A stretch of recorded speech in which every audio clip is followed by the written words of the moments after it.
When a young businessman from Columbus purchased the abandoned Hawley farmstead outside Marietta, Ohio several years ago, the real estate agent mentioned something peculiar about the basement. "That section's been sealed off since the 1930s, she said, pointing to a wall of weathered bricks that seemed oddly out of place in the stone foundation. Previous owners never bothered opening it up. What he discovered behind those 91-year-old bricks would force historians to rewrite a dark chapter of Ohio's medical history, a chapter that powerful families had spent nearly a century trying to erase. The truth about Dr. Amos Fletcher's underground hospital during the cholera epidemic of 1832 was far more horrifying than anyone could have imagined. Before we continue with the story of what was found in that sealed basement, if you're fascinated by America's darkest medical secrets, hit that subscribe button and let me know in the comments what state you're listening from. Stories like this exist in every corner of our nation, waiting to be uncovered. The discovery that would shake Marietta's historical foundation began with the simple desire to expand a root cellar. The summer of 1832 brought more than just oppressive heat to the rolling hills of southeastern Ohio. Cholera, the dreaded Blue Death, had crept up the Ohio River from New Orleans, leaving a trail of corpses in cities like Cincinnati and Portsmouth. By July, the disease had reached Washington County, and the small settlement of Marietta, barely 40 years old and home to fewer than 2,000 souls, found itself in the grip of mortal terror. Dr. Amos Fletcher arrived in Marietta that fateful summer with impeccable credentials from the University of Pennsylvania Medical School and letters of recommendation from physicians in Philadelphia. A tall, angular man with penetrating gray eyes and prematurely white hair, Fletcher carried himself with the authority of Eastern medical training in a frontier town where most doctors were little more than barber surgeons or traveling patent medicine salesmen. The Holo family had settled their 100-acre farm 3 miles northeast of Marietta in 1798, when Ohio was still the Northwest Territory. Thomas Hawley, a veteran of the Revolutionary War, had built the farmhouse with his own hands, using local limestone and timber from his land. By 1832, Thomas had been dead for 5 years, leaving the property to his son, Marcus, a quiet man of 32 who farmed wheat and raised cattle with his wife Sarah and their 3 young children. Marcus Holloway was not a man of medicine, but he possessed something Dr. Fletcher desperately needed: a large, cool, isolated basement with stone walls that could be easily cleaned and multiple rooms that could house patients away from the prying eyes of Marietta's increasingly panicked population. When Fletcher approached Marcus in late July with a proposal to establish a private isolation hospital for cholera patients whose families could afford specialized care, Marcus saw an opportunity to earn desperately needed cash during lean farming years. The arrangement seemed straightforward enough. Fletcher would pay Marcus $50 per month, more money than the farm generated in 3 months, to use the basement as a treatment facility for affluent patients from Marietta and surrounding settlements. The basement's natural coolness and separation from the main house would provide ideal conditions for isolating the sick, while Fletcher administered the latest medical treatments. Sarah Holloway expressed some reservations about housing diseased patients beneath their home, but Marcus reminded her of their mounting debts and the promise of financial security. Fletcher moved his medical equipment into the hallway basement in early August, transforming the largest room into what he called his treatment chamber. The basement's original storage rooms became patient quarters, each fitted with a simple bed, wash basin, and chamber pot. Fletcher installed oil lamps throughout the space and brought in wooden tables for his instruments and medicines. To the casual observer, it appeared to be a well-equipped, if somewhat primitive, medical facility. What the Holloway family didn't know was that Dr. Amos Fletcher had been quietly dismissed from his position at Pennsylvania Hospital 6 months earlier for irregular practices and experimental procedures not sanctioned by the medical board. Fletcher's obsession with finding a cure for cholera had led him down increasingly dark paths. including unauthorized experiments on charity patients who had died under his care. His departure from Philadelphia had been arranged quietly with sealed letters and hushed conversations in university corridors. The first patients arrived at the Hawley farm on August 15th, 1832. Jacob Whitman, a prosperous grain merchant, brought his 22-year-old daughter, Elizabeth, who had begun showing the telltale signs of cholera, violent stomach cramps, explosive diarrhea, and the bluish tinge to the skin that gave the disease its terrifying nickname. Fletcher assured Whitman that Elizabeth would receive the finest care available west of Philadelphia. Treatments based on the latest European medical theories that were simply unavailable in Marietta's crude public hospital. Whitman paid Fletcher's fee of $25, nearly a year's wages for a common laborer, and departed with the promise that he could visit his daughter in 3 days. Fletcher had insisted on a strict quarantine period to prevent the spread of infection, a policy that seemed both medically sound and professionally responsible. Elizabeth Whitman died that very night. Fletcher's treatment methods, unknown to the families who entrusted their loved ones to his care, were based on a radical theory he had developed during his final months in Philadelphia. Convinced that cholera was caused by an excess of corrupted humors in the blood, Fletcher believed that only the most aggressive purging and bloodletting could save patients. His graduated depletion therapy involved drawing enormous quantities of blood, sometimes up to 2 quarts from a single patient, while simultaneously administering massive doses of calum, a mercury-based compound that induced violent purging. The theory was not entirely without precedent.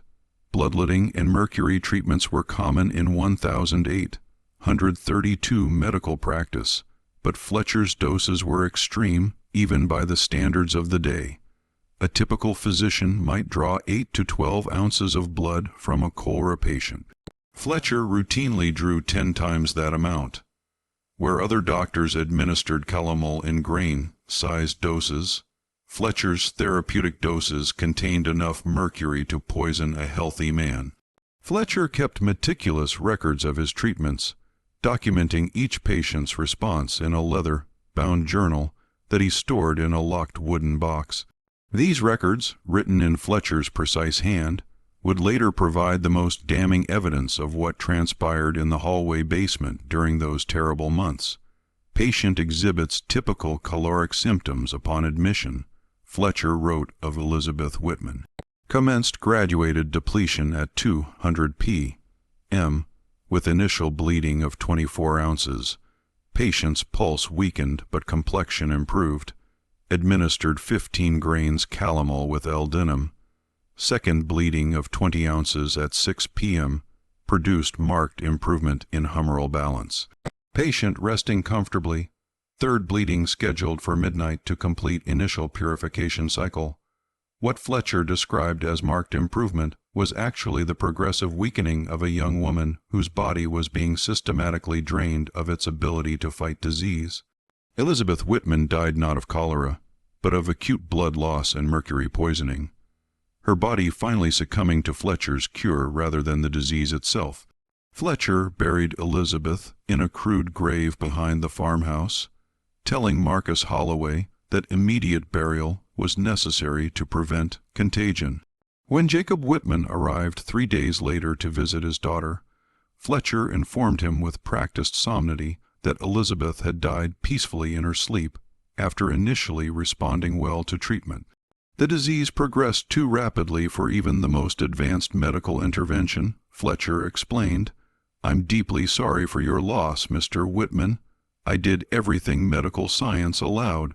Whitman, consumed by grief and grateful that his daughter had at least died under professional medical care rather than in the overcrowded chaos of Marietta's public hospital, paid Fletcher an additional $10 for burial expenses and departed none the wiser. The second patient arrived on August 20th, Thomas Carmichael, a 45-year-old blacksmith from nearby Belpre, whose family had pulled their savings to afford Fletcher's private treatment. Carmichael lasted 4 days under Fletcher's graduated depletion therapy before succumbing to the same combination of blood loss and mercury poisoning that had killed Elizabeth Whitman. By September, word of Fletcher's private hospital had spread throughout southeastern Ohio. Desperate families, terrified by the rising death toll in public hospitals where patients were lucky to receive any treatment beyond prayer and crude palliative care, began arriving at the Hawley farm with their life savings and their dying loved ones. Fletcher's Eastern credentials and professional manner inspired confidence in people who had never encountered a university-trained physician. The basement that had once stored grain and preserves now housed a steady stream of patients who paid premium prices to die under Fletcher's methodical care. Fletcher had created the perfect criminal enterprise, a clientele whose desperation made them willing to pay any price, a disease whose high mortality rate made deaths unsuspicious, and an isolated location where his activities could proceed without oversight. By October 1832, Fletcher had refined his operation into a gross-squally efficient system.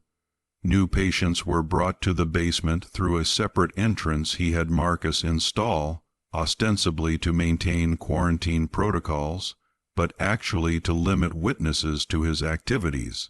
Fletcher charged different rates based on families' perceived wealth: $25 for merchants and professionals, $15 for skilled craftsmen, $10 for farmers with modest holdings. Fletcher had also begun charging additional fees for specialized treatments and experimental therapies that he claimed were based on the latest European medical advances. Families desperate to save their loved ones often paid these supplemental charges without question, trusting that a university-trained physician knew best how to combat the dreaded cholera. The Holloway family, initially grateful for the steady income Fletcher provided, began to notice disturbing patterns. Despite Fletcher's assurances that his advanced treatments produced superior results, every single patient brought to their basement eventually died. Sarah Hawley, whose maternal instincts were sharpened by fear for her own children's safety, began to question whether the basement was truly as safe as Fletcher claimed. "It don't seem natural," Sarah confided to her husband one evening in late October as they listened to the weak moaning of Fletcher's latest patient drifting up through the floorboards. "All them fancy treatments, all that book learning, and still every soul dies down there. Even old Doc Hartwell in town saves 1 out of every 3 or 4. Marcus dismissed his wife's concerns with the practical fatalism of a farmer who had watched livestock die despite his best efforts. "Rich folks get sick same as poor folks," he told her. "Maybe they just wait too long before bringing them out here thinking their money will buy them a miracle." What Marcus and Sarah didn't know was that Fletcher had begun supplementing his income through even more sinister means. After each patient died, Fletcher performed what he called post-mortem examinations to advance his understanding of cholera's effects on the human body. In reality, these examinations were crude dissections during which Fletcher removed organs and tissue samples that he preserved in alcohol and sold to medical schools in Cincinnati and Columbus. The illegal trade in human anatomical specimens was a poorly kept secret in American medical education. Medical schools desperate for cadavers to train their students often paid handsomely for fresh specimens, few questions asked. Fletcher's collar victims, already isolated from their families and buried quickly to prevent contagion, provided perfect raw material for this gruesome commerce. Fletcher's journal entries from this period reveal the cold calculation behind his activities. Patient H. Riss expired at 3:20 a.m. Following completion of depletion cycle, immediate post-mortem examination yielded excellent specimens. Liver showing advanced caloric deterioration, kidney specimens suitable for preservation, heart muscle displaying typical post-mortem changes, total value of specimens estimated at $12, net profit from Hendrick's case, $37 after burial and preservation expenses. The basement began to take on the characteristics of a charnel house disguised as a medical facility.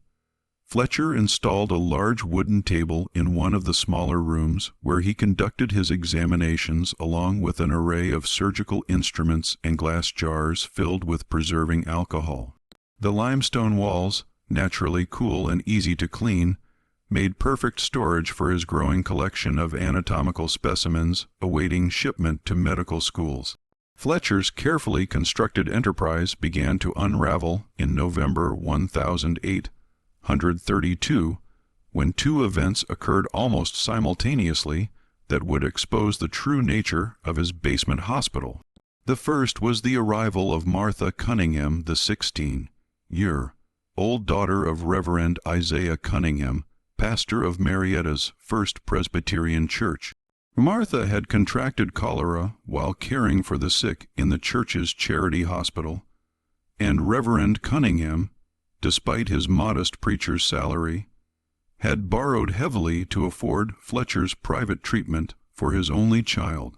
Unlike Fletcher's previous patients, Martha arrived at the Holloway basement in the very early stages of cholera, when the disease was most treatable with rest, clear fluids, and basic supportive care.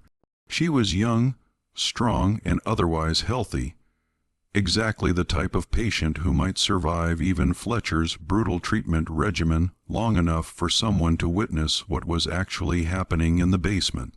The second critical event was the unexpected early return of Dr.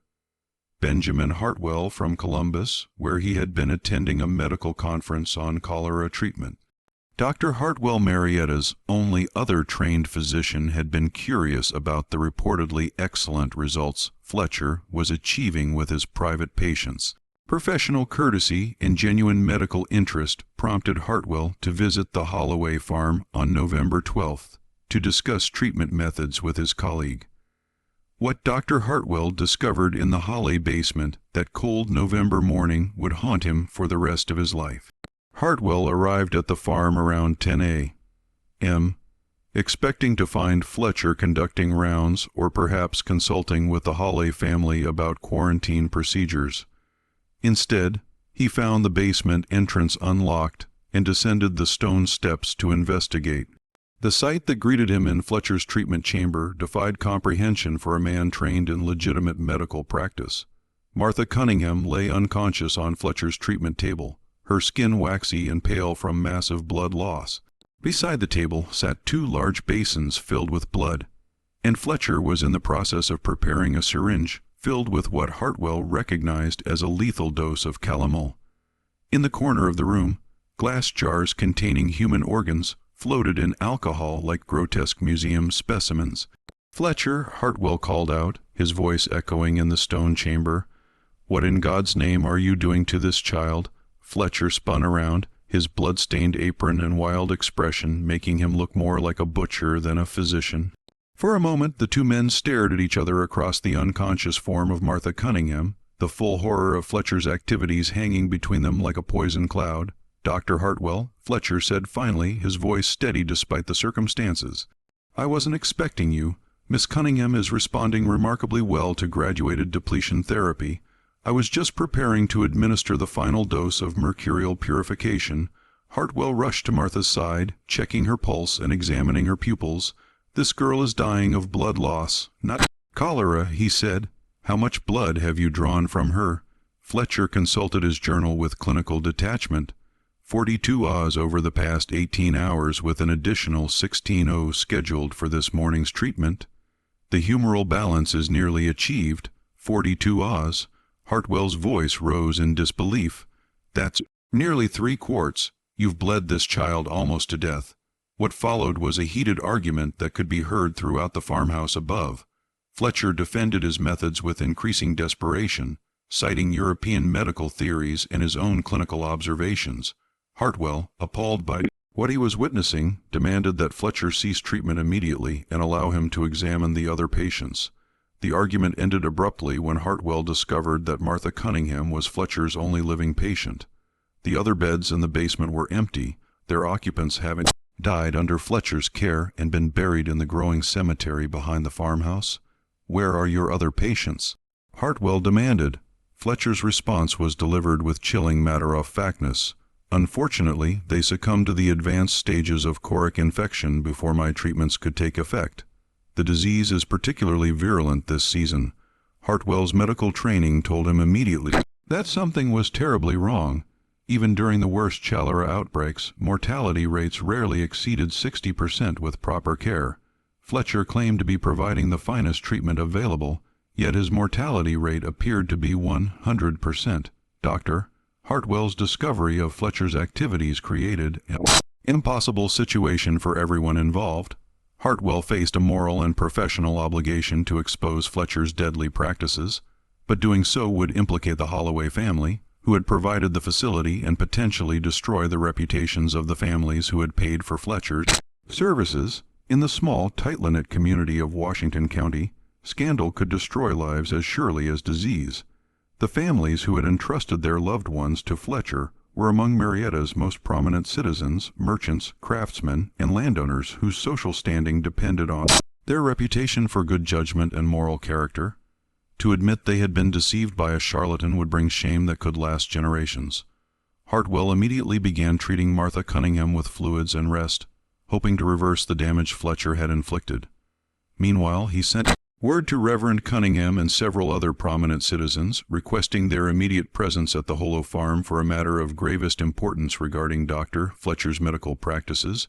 The men who gathered in the Hollow Farmhouse that afternoon represented the power structure of Marietta society. Reverend Cunningham, Judge William Putnam, Merchant Samuel Fearing, and banker Nathan Gilman each had either entrusted family members to Fletcher's care or had recommended Fletcher to friends and neighbors. Hartwell's revelation of Fletcher's activities hit the group like a physical blow. The respected Eastern physician they had welcomed into their community was revealed as a killer who had systematically murdered their loved ones while charging premium prices for the privilege. The basement they were standing above contained evidence of medical fraud, malpractice, and possibly deliberate murder. Fletcher, cornered and facing the collapse of everything he had built, made a desperate attempt to justify his actions.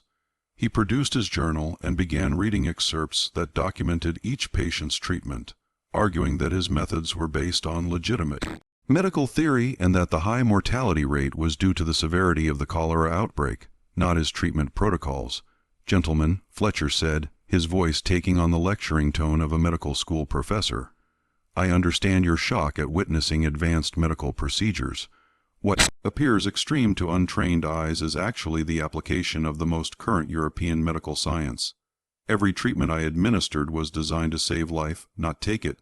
Judge Putnam, whose own nephew had died under Fletcher's care just 2 weeks earlier, was having none of Fletcher's explanations. "Dr. Fletcher," he said coldly, "are you telling us that bleeding a 16-year-old girl nearly to death is accepted medical practice? In cases of severe humoral imbalance, yes," Fletcher replied without hesitation. "The corruption must be drawn from the body before healing can begin.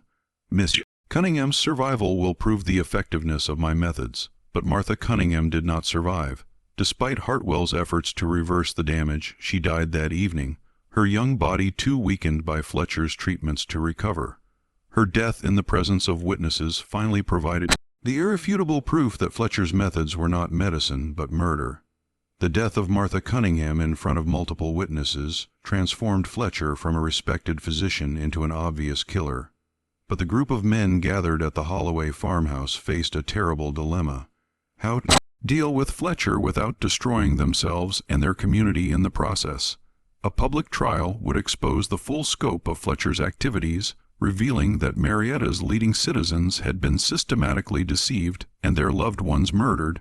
The scandal would reach far beyond Washington County, potentially destroying the carefully cultivated reputation of Marietta as a civilized, well-governed community. Property values would plummet, businesses would fail, and families would be ruined by association with Fletcher's crimes. Judge Putnam, despite his personal anguish over his nephew's death, recognized the broader implications of Fletcher's exposure.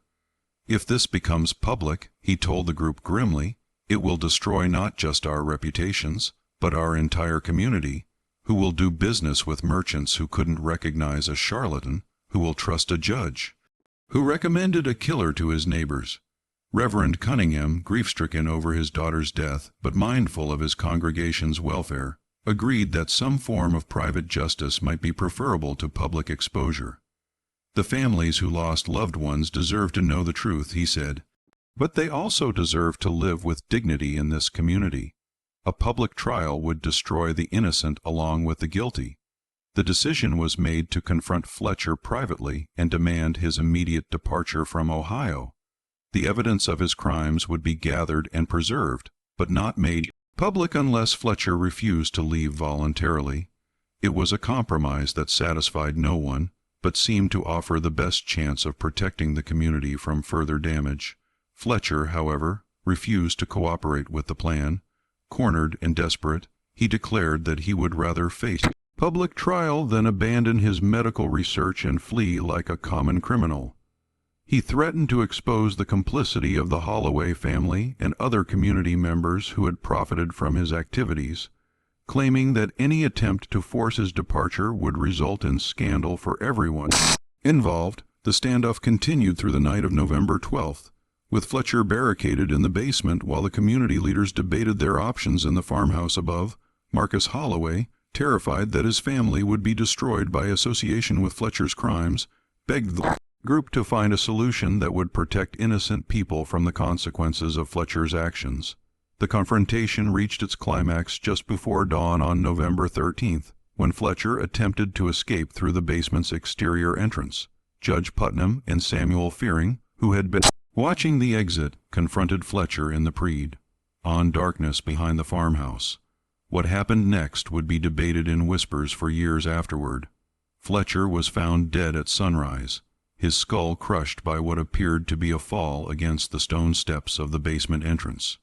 Judge Putnam claimed that Fletcher had slipped while trying to flee, striking his head on the limestone blocks. Samuel Fearing supported this account, stating that Fletcher's death was clearly accidental. Dr. Hartwell, examining Fletcher's body, found evidence that suggested a more violent end than simple fall, but faced with the choice between exposing what appeared to be vigilante justice and protecting the community from further scandal, Hartwell recorded Fletcher's death as accidental trauma resulting from a fall. Fletcher's death solved the immediate problem of what to do with a killer who refused to leave quietly, but it created new challenges for the community leaders who now had to conceal not just medical fraud, but also what appeared to be murder.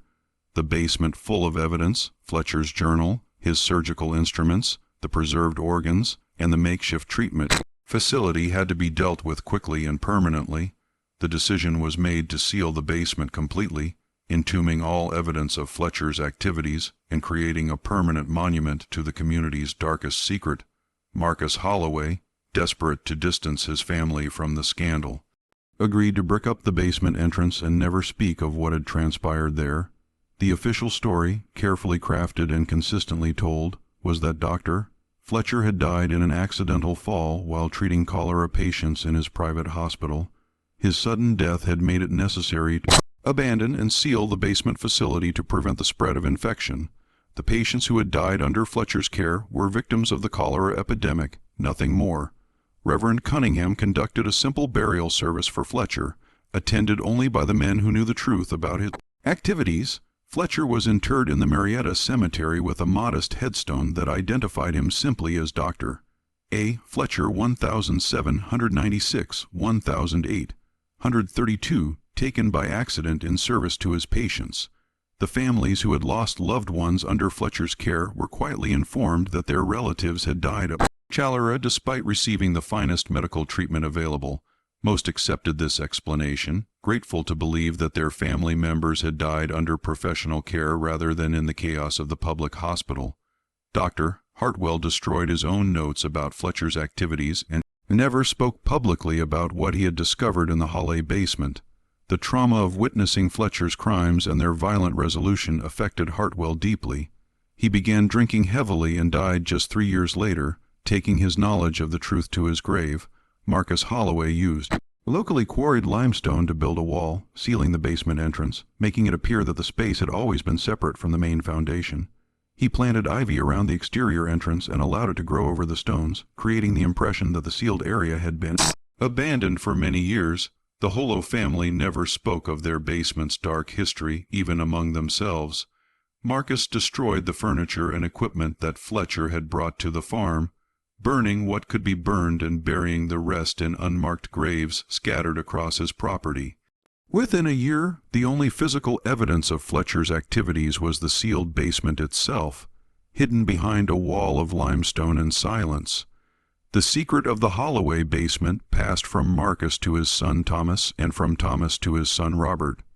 Each generation of Holloways maintained the sealed basement as they had inherited it, understanding that opening it would resurrect a family shame too terrible to confront. The limestone wall became part of the farmhouse's foundation, so integral to the structure that later generations forgot it had ever been anything else. As decades passed, the cholera epidemic of 1,832 became a distant memory, recalled only in church records and cemetery headstones. The families who had lost loved ones under Fletcher's care passed down stories of relatives who had died during the terrible plague year, grateful for the care they had received from a dedicated Eastern physician who had given his own life in service to his patients. Dr. Fletcher's reputation, carefully preserved by the cover-up, actually improved with time. He became remembered as a heroic figure who had brought advanced medical knowledge to the frontier and died tragically while treating the sick. Several Marietta families named sons Amos in his honor, and the town's medical society established a small scholarship in Fletcher's memory. The Holloway farm prospered over the decades, its dark secret buried beneath productive fields and growing livestock herds. Marcus lived to age 78, taking his knowledge of Fletcher's crimes to his grave in 1878. Sarah died 10 years later, having never spoken of the terrible months when their basement had housed Fletcher's chamber of horrors. By 1900, when the original witnesses to Fletcher's activities had all died, the sealed basement had become simply an architectural curiosity, a space that served no purpose, but was too expensive to excavate and renovate. The Holloway descendants, who inherited the property in the early 20th century, occasionally considered opening the space, but were deterred by the cost and inconvenience of major construction work. The Great Depression forced the sale of the Holloway farm to pay taxes and debts, ending more than a century of family ownership. The new owners, immigrants from Eastern Europe, who spoke little English and cared nothing for local history, farmed the land efficiently, but took no interest in the farmhouse's peculiarities. They sealed off entire sections of the house to save on heating costs, including the area above the mysterious bricked-up basement. Through the 20th century, the Holloway farmhouse changed hands multiple times as agriculture in southeastern Ohio gave way to suburban development and industrial activity.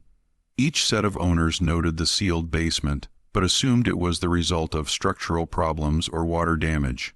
No one thought to investigate what lay behind the limestone wall. When a young businessman from Columbus purchased abandoned Holloway farmstead several years ago, he intended to renovate the 19th century farmhouse as a weekend retreat. The property's isolation and historical character appealed to him, and the price was reasonable for a house that needed extensive renovation work. He hired local contractors to update the electrical and plumbing systems, work that required access to the basement for utility installations. When the contractors encountered the bricked-up section, they initially assumed it was a failed renovation project from decades past. Building codes and insurance requirements, however, demanded that they verify the structural integrity of the sealed space before proceeding with major electrical work. On a cold morning in early spring, the new owner and his contractor began carefully removing the limestone blocks that had sealed the basement for 91 years. The mortar had hardened like concrete over the decades, requiring power tools and considerable effort to break through the barrier that Marcus Holloway had erected in November 1832. The first indication that something was seriously wrong came from the smell, a musty organic odor that suggested decades of stagnant air and possibly biological decay. As more stones were removed, the contractors began to see evidence of the space beyond. Wooden furniture, metal objects, and what appeared to be glass containers reflecting their flashlight beams. When the opening was finally large enough to admit a person, the new owner descended into Fletcher's preserved chamber of horrors with a flashlight. becoming the first human being to enter the space since November 1832. What he found there would shake the foundations of local historical understanding. Fletcher's treatment table still stood in the center of the main room, its wooden surface stained dark with what appeared to be dried blood. The surgical instruments Fletcher had used lay scattered across smaller tables, their metal surfaces corroded, but still recognizable as medical tools from the early 19th century. Glass jars that had once contained preserving alcohol lined wooden shelves, their contents long since evaporated, but leaving residue that would prove significant. Most dramatically, Fletcher's leather-bound journal lay open on a wooden desk, its pages yellowed and brittle, but still legible after nearly 2 centuries. The precise handwriting that documented Fletcher's systematic murder of his patients provided an immediately recognizable record of medical crimes that had been hidden for almost a century. The owner, recognizing the historical significance of his discovery, immediately contacted local historical authorities and archaeological experts. Within days, the sealed basement became the focus of intense investigation as historians and medical experts worked to piece together the story of what had transpired there during the cholera epidemic of 1832. The investigation of Fletcher's basement laboratory revealed evidence that exceeded even the darkest suspicions about 19th-century medical practice. Analysis of the preserved materials provided conclusive proof that Fletcher had systematically killed his patients through deliberate medical malpractice, confirming the accounts recorded in his journal. Testing of residue found in Fletcher's medicine bottles revealed mercury concentrations high enough to kill a healthy adult within hours. Blood stains on Fletcher's equipment showed evidence of multiple individuals, suggesting that the basement had been used to treat far more patients than the journal documented. Most disturbing, examination of the area behind the farmhouse revealed evidence of at least 12 human burials, indicating that Fletcher's victim count exceeded even his own careful records. The historical investigation that followed the basement's discovery transformed understanding of medical practice in early Ohio and raised serious questions about how Fletcher's crimes had been concealed for so long. Examination of church records, death certificates, and family documents from the 1830s revealed patterns that should have raised suspicions at the time, but apparently didn't or were deliberately ignored. Medical historians who studied the case described Fletcher's operation as one of the most systematic cases of medical murder in American frontier history, concealed by a community conspiracy that prioritized reputation over justice. The evidence suggested that Fletcher had killed at least 24 people over a 4-month period, collecting fees that represented enormous sums for the time. The discovery also revealed the length to which prominent citizens had gone to conceal Fletcher's crimes and protect their own reputations. Analysis of contemporary documents showed that the cover-up extended far beyond the immediate witnesses involving courthouse officials who altered death records, local leaders who suppressed unfavorable stories, and religious authorities who provided false testimony about Fletcher's character. Perhaps most disturbing was evidence that Fletcher's activities were not entirely unique. Research prompted by the basement discovery revealed similar suspicious patterns in other Ohio communities during the same period, suggesting that medical fraud and malpractice were more common than previously understood. The isolation of frontier medical practice and the desperation of families facing epidemic disease created perfect conditions for predators like Fletcher to operate with impunity. The Holloway basement discovery forced a reassessment of how medical practice was regulated in early America and raised questions about how many other respected physicians might have been operating similar enterprises in communities across the expanding frontier. The evidence suggested that Fletcher's crimes were concealed not by sophisticated criminal planning, but by the simple willingness of a community to prioritize its reputation over justice for his victims. The excavation of Fletcher's basement laboratory continued for months as investigators carefully documented and preserved evidence of crimes that had been hidden for nearly 2 centuries. Local medical authorities acknowledged Fletcher's crimes and the failures of oversight that had allowed them to occur, while historical societies worked to honor those who had died under his care. The investigation also revealed the human cost of the community's decision to conceal Fletcher's activities rather than seek justice through legal channels. Families who had trusted Fletcher with their loved ones had been deceived not only by a criminal physician, but by their own community leaders who had prioritized reputation management over truth and accountability. Analysis of remains found behind the farmhouse confirmed the identities of several victims whose families had been told they died of natural causes.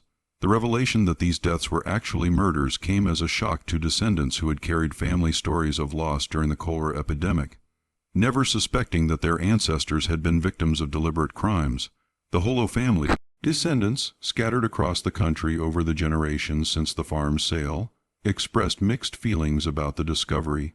Some were horrified to learn that their family property had been the site of such terrible crimes, while others felt vindicated that a long-held family secret had finally been exposed. Several family members reported that they had grown up with vague stories about something bad that had happened in the basement, but no one had preserved specific knowledge of Fletcher's activities.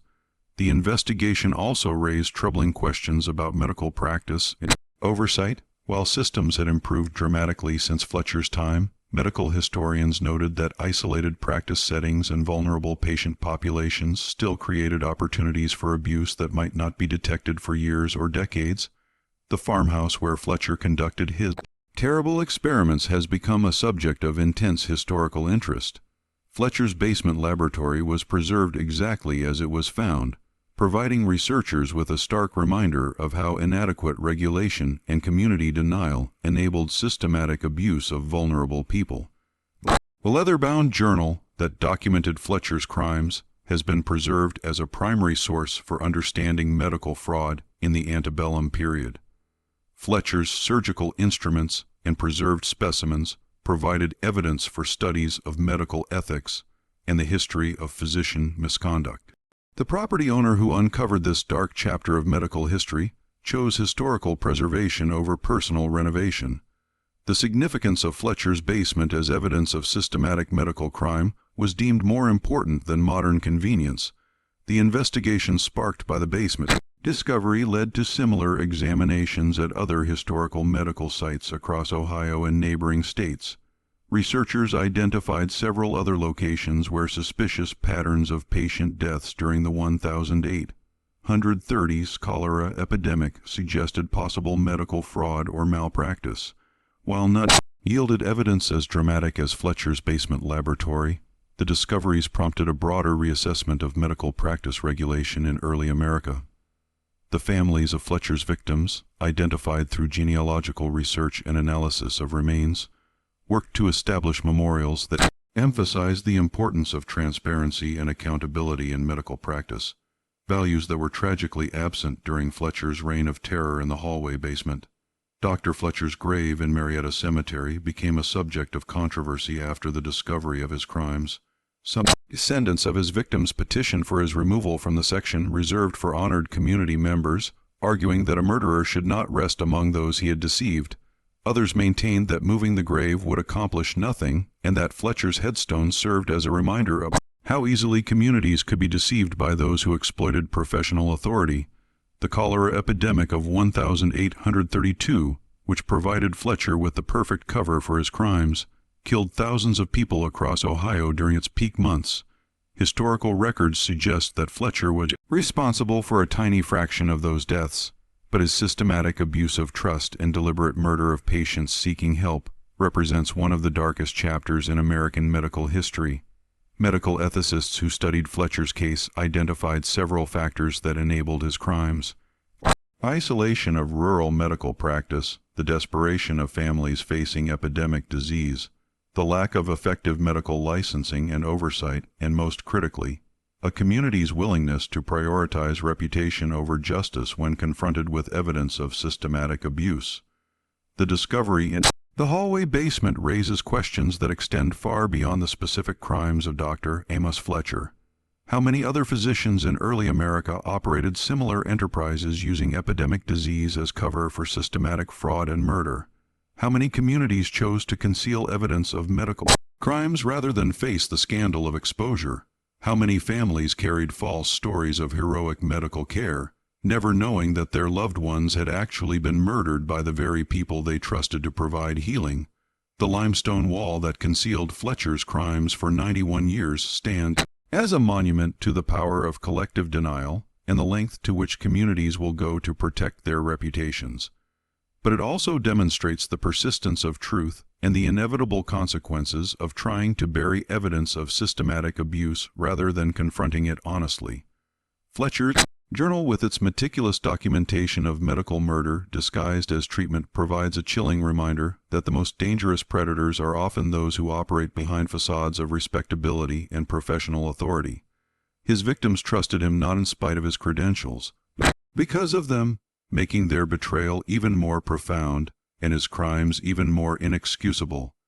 The basement that once housed Fletcher's Chamber of Horrors now serves as a reminder where researchers and the public can learn about the importance of oversight, transparency, and accountability in healthcare. The preservation of this dark history serves not to sensationalize past crimes, but to prevent future ones by maintaining awareness of how easily trust can be betrayed and how quickly healing can become harm when proper safeguards are absent. Perhaps the most important lesson from Fletcher's basement is that silence in the face of evidence never truly conceals crime. It only delays justice and multiplies harm. The community leaders who chose to seal Fletcher's laboratory rather than expose his crimes thought they were protecting their neighbors from scandal and shame. Instead, they created a deeper shame that could only be resolved when the truth finally emerged nearly 2 centuries later. The discovery in Fletcher's basement laboratory confronted investigators with the scene of crimes that shocked even experienced historians. The experience was deliberately preserved to remind future generations of what can happen when medical authority is abused and communities choose denial over accountability. Historical studies emphasize that Fletcher's crimes were not the product of primitive 19th century medicine, but of deliberate choices made by an individual who used his professional authority to exploit vulnerable people. Medical practice, while improved in terms of regulation and oversight, still required constant vigilance to prevent similar abuses from occurring. Just when we thought we'd seen it all, the horror in the hallway basement intensifies. Our understanding of how easily trust can be betrayed and how important it is to maintain accountability in healthcare. If this story is giving you chills, share this video with a friend who loves dark mysteries. Hit that like button to support our content, and don't forget to subscribe to never miss stories like this. Let's discover together how many other secrets might be hidden behind the walls of America's historical buildings. The Fletcher case also highlights the importance of preserving difficult history rather than concealing it. The temptation to hide evidence of past crimes or mistakes is strong, but the Holloway basement demonstrates that truth has a way of emerging eventually, often when we least expect it. Communities that face their dark histories honestly rather than trying to bury them are better equipped to prevent similar tragedies in the future. Medical fraud and abuse continue to occur in healthcare systems throughout American history, often enabled by the same factors that allowed Fletcher to operate: professional authority, vulnerable patients, and institutional reluctance to investigate respected colleagues. The Fletcher case serves as a reminder that vigilance and accountability are not optional features of medical practice, but essential safeguards that protect patients from those who would exploit their trust. The basement laboratory also represents the broader American experience of confronting uncomfortable truths about the past. From slavery to medical experimentation to industrial abuse, American history is filled with examples of communities that chose silence over accountability, often with devastating consequences for victims and their descendants.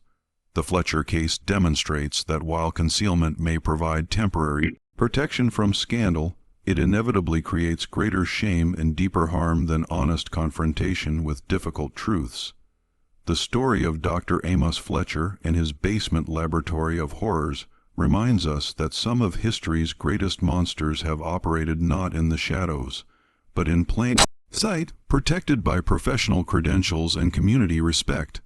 Fletcher's systematic murder of cholera patients under the guise of medical treatment represents one of the most chilling examples of how trust can be weaponized against the very people it should protect. The 91 years that Fletcher's crimes remained hidden behind a limestone wall serve as a testament to both the power of collective denial and the persistence of truth. No matter how carefully communities try to bury evidence of systematic abuse, that evidence has a way of emerging, often when we least expect it, and in ways that force us to confront not just past crimes, but our own complicity in concealing them. The families who paid Fletcher premium prices to murder their loved ones were victims of more than medical fraud. They were victims of a system that prioritized reputation over accountability and chose silence over justice. Their descendants learning the truth about their ancestors' deaths nearly 2 centuries later remind us that the consequences of concealment extend far beyond the immediate participants and can affect generations who had no part in the original crimes.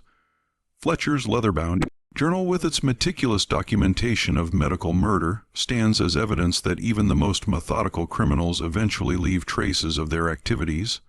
But it also demonstrates that written records mean nothing without people willing to read them, investigate them, and act on what they reveal. The journal sat in Fletcher's basement for 91 years, documenting crimes that no one was willing to acknowledge. This mystery shows us that the greatest threats to public safety often come not from obvious criminals, but from respected professionals who exploit their authority to harm the very people they're supposed to help. What do you think of this story? Do you believe everything was revealed? Or might there be other basement laboratories hidden in America's historical buildings? Leave your comment below. If you enjoyed this tale and want more horror stories like this, subscribe, hit the notification bell, and share with someone who loves mysteries. See you in the next video.